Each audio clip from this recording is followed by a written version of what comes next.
So I wanted to get a couple of days in with the patch to not only see how my builds feel with the changes, but also everybody else's and what builds that everybody else was now going to try to run with all these changes that we got. And honestly, this is a patch that we've needed since the beginning of the game, honestly. Anything that adds to buildcraft, in my opinion, is what keeps PvP alive in a game. We were at the point for quite a while where every type of build, whether that be strength, dex, or int, was running the same, pretty much one or two builds. And that's what makes PvP get stagnant very, very quickly and ends up pretty much killing it off in a game. So the fact that we finally got a really big change to help buildcraft like this is really, really good for the game. And when it comes to my builds, as you can tell, I'm not actually showing the exact changes that I've made to my builds, and that's intentional. I'm not gonna not tell you guys what I changed. We're definitely gonna go over what I've changed for both my builds, but I feel people get too caught up on specifics, and one of the things that I've tried to relay kind of indirectly is honestly thinking for yourself and making decisions based on what you actually enjoy instead of what you just find the best thing to be, because it's honestly the whole point of a video game. Yes, the meta thing is usually the best thing, but it's not the only thing that is viable, and me personally, it's what I enjoy or find my joy in games, is finding my own way to play. But yeah, with all that out of the way, we have some Firestaff footage in the background. This is going to be a video going over my my ice gauntlet, but the changes that Firestaff got was really, really big. Almost all of the perks that it has, all the weapon perks, got tremendous changes that actually make the decision quite hard. As you know, if you put a perk on your weapon, it increases the effectiveness of the perk. And initially when the patch dropped, I decided to run Incinerate on my weapon, but I've actually switched to Burnout, because when you have that on your weapon, you get I think it's like a 33% increase to your next fire spell, whether that be Fireball or Incinerate. And the change that you get from dropping your grit, or sorry, your Incinerate from your weapon to your gear is only 10%. So we're actually making up and getting a little bit more damage by having the Burnout on our weapon. And you also get the versatility of being able to use that damage buff on either your Fireball or your Incinerate. Incinerate is even more juicy to use now. It was already a good skill before, but now that it has grit and does more damage, it just makes it even more of a reliable skill. And Rune of Helios, which is the capstone ability on the left side of the Firestaff tree, also got another damage buff, so I actually have respect and gone back to my previous Firestaff tree setup. But you're just able to make just disgusting combo setups with all of these abilities. The Burnout being able to buff your other two abilities, and on top of that, the Rune of Helios. So the build is already versatile, but it's even more versatile, so I know that I'm going to be playing that build for most of the time. But going over to the Ice Gauntlet, I will go more in depth, probably in a separate video where I can commentate some fights with the new Firestaff changes, but the Ice Gauntlet also got some pretty interesting changes as well. Not as crazy as the Firestaff. The Storm retains its 2-second root, but also gains a little bit more damage. Ice Spike is actually pretty crazy now. It gives you a 100% refund on all your ice abilities if you can get a final blow, and it also triggers off of all parts of the ability. The last patch, I believe they made it to where the Ice Spike perk only gives it to you if you can get the kill with a Mighty Spike. So they removed it from the entire ability, but they reverted that change and increased the amount that it reduces. So it's actually a really, really interesting choice for a build. I think it would definitely get a lot more value on a full mage, as your spike will be doing a lot more damage and using that more reliably. But the choice that I actually decided to go for my weapon perk was Healing Tomb, because it got a crazy buff. We went from 10% to 31% of your health, which is pretty nuts. The only thing is it is bugged like most things when they first come out, unfortunately. Hopefully it doesn't take an entire patch to fix, but right now it's only healing you for I think like 15 to 18%. But assuming that it's healing you for the full value, it's going to be healing you for close to the value of a potion. So instead of being only able to combo it with a potion like I normally do, I can use it in a lot more ways and space out my heals to stay alive for even longer on the build. Yeah, both my builds are very fun. The patch is honestly what we needed a while back, but I'm trying to just look in the now and kind of just enjoy what we have. So we have it now, and now's the time to go hard on those builds. I did mention in the past that I was working on my Spear Void Gauntlet build, and I've been going pretty hard on that, so that's going to be coming in a video pretty soon. But for today, we have a full match commentary with the Ice Gauntlet. Starting out in this match, we joined late, and our team was pretty spread out, or not even really full, I believe, to start out. So trying to push mid at the beginning was not an option. So as I mentioned in my previous full match commentary, backcapping is the first thing that I try to kind of break up the enemy team rhythm, to try to give my team a chance to kind of group together and make their way to mid. As I'm kind of on the point for a bit here, a tank kind of heads onto the point by himself, which tanks by themselves are probably the least scary opponent, but with any amount of players, they become probably the biggest nuisance. So I wanted to try and take him out quick before anybody else shows up. We're able to secure the kill and get back onto the point, and hopefully here we're able to pull a couple of players at least. As you're going to notice as well while I'm capping this point, our team tries to actually get a little bit of leeway on the middle point there, and they do get a little bit of progress, but as you can see right now, it's just a hard fight unless we have the right things in line to be able to take this enemy team. And these players kind of show back up, and as I mentioned, a tank with any amount of players becomes a huge nuisance. We start to lay into him as soon as he shows up, and unfortunately he shows up literally right as I'm about to cap the point, and following up on the tank is the healer, and I believe we end up getting shot by a bowman out there, and this ends up just turning into an impossible fight to win. So I just want to go ahead and try and stay alive for as long as I can to see if I can pull at least a couple more players. You see we another enemy name on the outside of the gate there. We do end up going down, but we at least pulled a couple of players, about 5 to 6, and we're going to go ahead and push with our team to see what we can make happen here.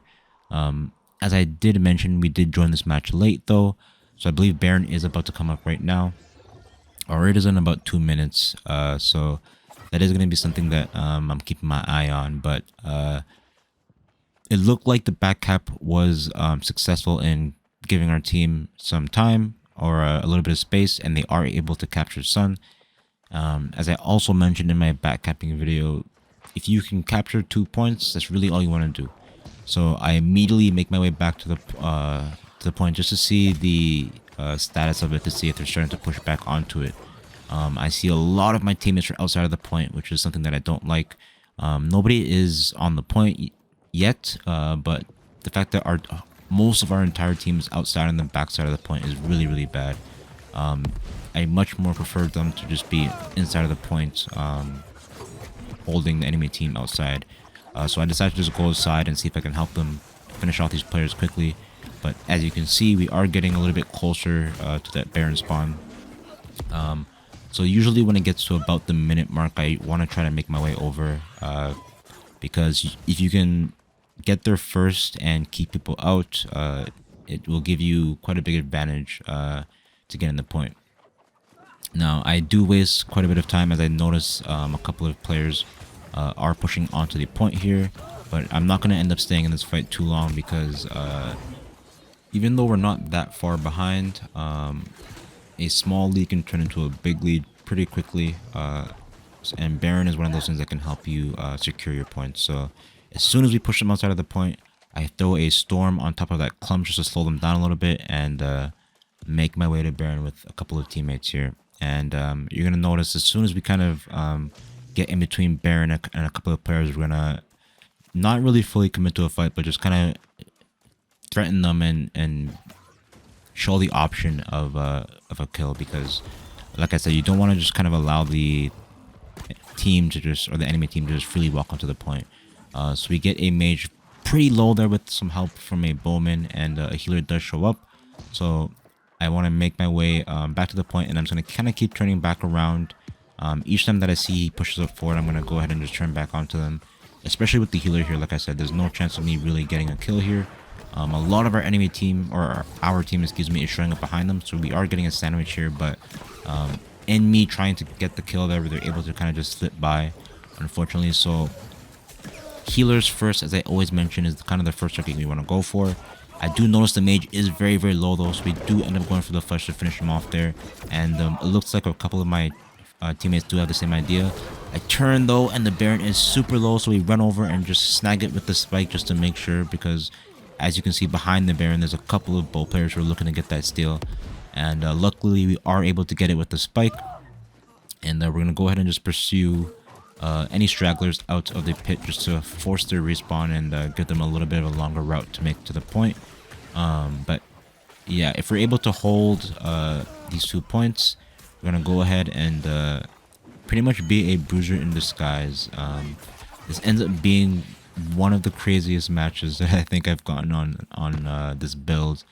We had some clutch healers. I believe me and a single Bruiser end up just creating a staggering front line for our team. But it looks like the respawning enemy team is kind of making their way to Sun, so I want to try to get there quickly if I can to try and help my teammates. We have Baron buff as well, so that's something that you definitely want to take advantage of. It's definitely going to give us the thing that we were lacking to be able to take the fight, and it does look like we have more bodies on the point than they do, so this does look like it's going to be a pretty quick cleanup as we finish off a couple of the mages. Looks like the higher mobility players were the ones who were able to make it to the point first. We picked them off and start to form this front line here. This is a very slippery and actually quite durable build, but when going up against a Zerg, you can get blown up pretty much instantly. So the second we get stunned there, I kind of just retreat back onto the point as my team is getting pushed onto it. But as I mentioned, we have some really, really good healers this match. So we're going to end up putting in a lot of work. We are trying to take advantage of any ice storms that we see the enemies get caught in, and find clumps that we can get our storms in. And again, like I mentioned, doing our job to finish off kills. So I see somebody get low, we follow up with the flesh, which allows our actual Bruiser to follow up with me and just end up pushing out the enemy team slowly. I noticed my Bruiser on the left there kind of CCing the opponent's close range, so I'm going to use my mobility to kind of get that long range CC, follow up with my Bruiser, and you can see both with our CC and our Bruiser CC, we're able to slowly make a little bit of leeway here, and our healers are doing a really, really good job of keeping us alive. I'd want to not overextend here. That's something I'm doing right now. I notice my team is quite far behind as I turn around there, so I want to go ahead and see if I can make my way back to the healer. We do end up getting healed here, but yeah, we're a lightweight Bruiser this match, it seems. As soon as we're able to get back our cooldowns and get topped back up, I want to follow up with my Bruiser. You're going to see I get a beautiful Ice Storm on the back side of these guys. Get a beautiful flesh as well. We get a really, really nice combo in with the rest of our team to get a nice push through there.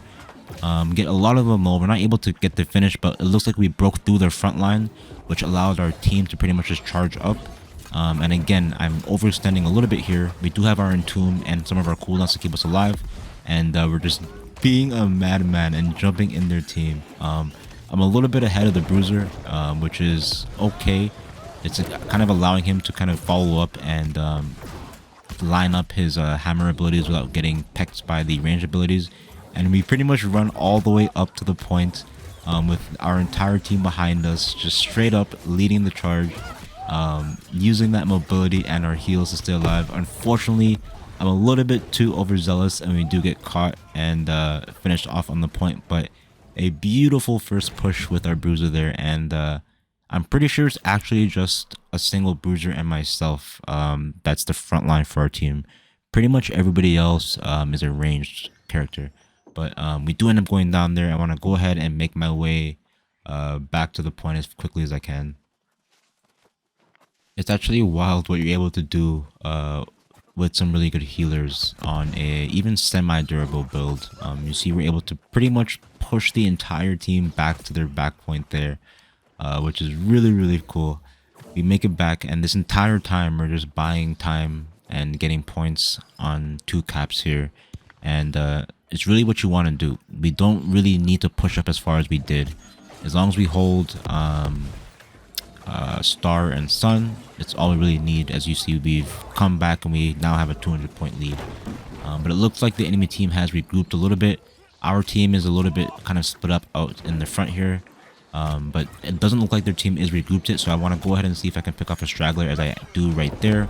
But the second that they kind of start to form back into a ball is when I want to jump back to my team. We get a storm just to kind of slow them down and get a little bit of CC on them, flush right past them and make our way right back onto the point. And the enemy team does look like they've breached. Unfortunately, I'm not sure that a lot of our teammates are. We need to put up a good defense here and buy time. Get a beautiful spike and follow up, able to finish off that player there and make our way back onto the point because we get the reset with the flesh. I just love being able to actually play our role as an assassin and get those really pesky finish offs there. But back to being a Bruiser, jump back onto the point, and I'm just going to go ahead and make my way for all the healers. We get somebody very low there, but as I do fall off, I don't want to kind of follow up there as I'm quite low without my Intune. And we're getting chased by quite a few opponents. But as soon as I make it back onto the point, we immediately get topped back up by our healers, and it looks like we're able to win this fight as a lot of our teams seem to be fighting together now.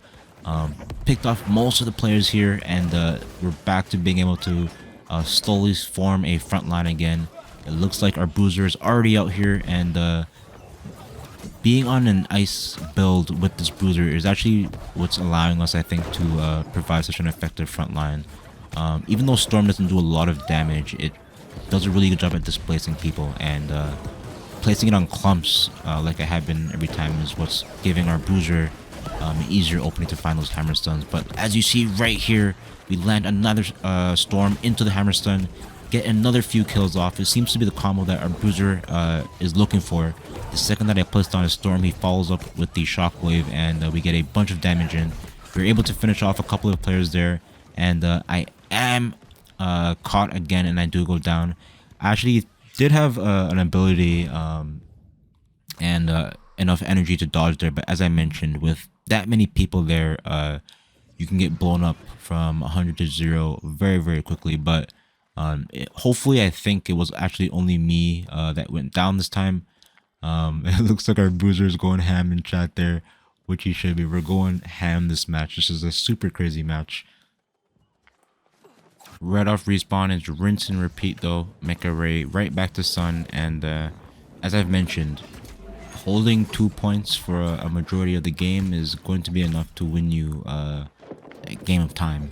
So we're just going to go ahead and try to regroup with our team, and I'm really trying to just coordinate my movement with my Bruiser here. As soon as I see him go like right there is when I want to go and assist him, and I do throw out a Storm, but a straggler does end up getting back on the point here, and it does have quite a few of our healers occupied, so I try to stay for a second to see if I can finish him off quickly.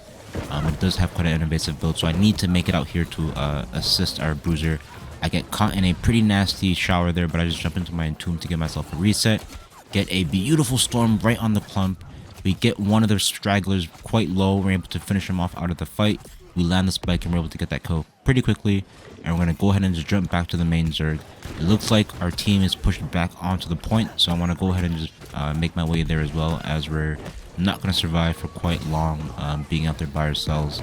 and we are able to make it back in. I throw out a storm just to provide a little bit of disruptance as we get it onto the main clump there, and even throwing out the spike to just provide a little bit more annoyance there and keep them out just as long as we can. Baron is coming up in about 45 seconds though, so that is something that I have my eye on. Trying to pick off healers where I can, but I'm trying to position myself and posture for this Baron, as it's going to be pretty much the thing that seals and wins us the game. And it looks like a couple of our teammates have the same idea as well, as does the enemy team. We do have a little bit more mobility though, so we are going to be able to hopefully make it there and cut off these players. I turn around just to see if I can get a storm on the clump following us, but it doesn't look like there is that many players. I kind of just throw a spike over to disrupt that Bruiser for a second, and as a couple of players do show up, we get our storm out. But unfortunately, for some reason, as in most public matches, my team just decides to not go to this Baron for some reason. So it ends up being, I think, just me and a couple of players here for pretty much this entire Baron fight. Right away, one of our healers goes down, and it's going to be just me and one other player. So my play here is going to be pretty much to try to stay alive for as long as I can to see if I can get a steal on Baron. We are getting a couple of players here and there to get some assistance, but as you can see, it's not looking good, as pretty much their entire team is on the point. So I'm going to go ahead and just kind of dip and dodge and try to go for healers if I can, but I really need to stay mobile to try to not get caught and taken out here. But you see, we're taking a lot of pressure as they have quite a few ranged abilities. Even through my Entomb and my potion there, we're still pretty much left below half and quite low here. We blocked some of the damage from that whirlwind, but we are quite low. Thankfully though, we do get a heal from our healer, so he is able to kind of top us back up, so we're able to go back on the aggressive. And kind of just jump from target to target here to try to provide a disruptance. And I need to see if I can kind of look my get an eye towards Baron to see how much health it has.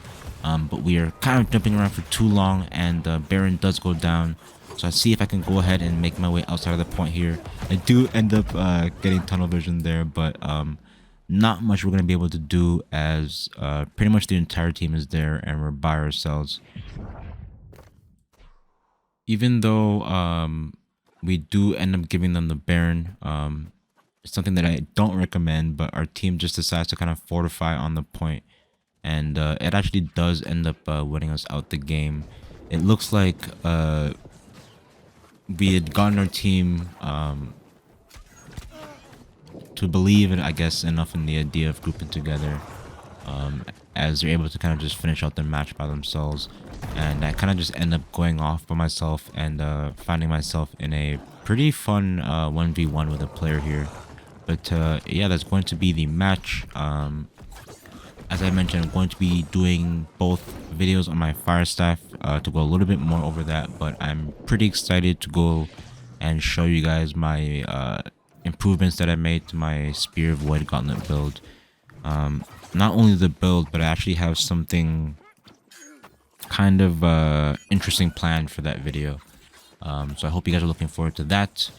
If you have any questions, as always, leave them in the comments. But thank you guys so much for watching, and have a great rest of your day.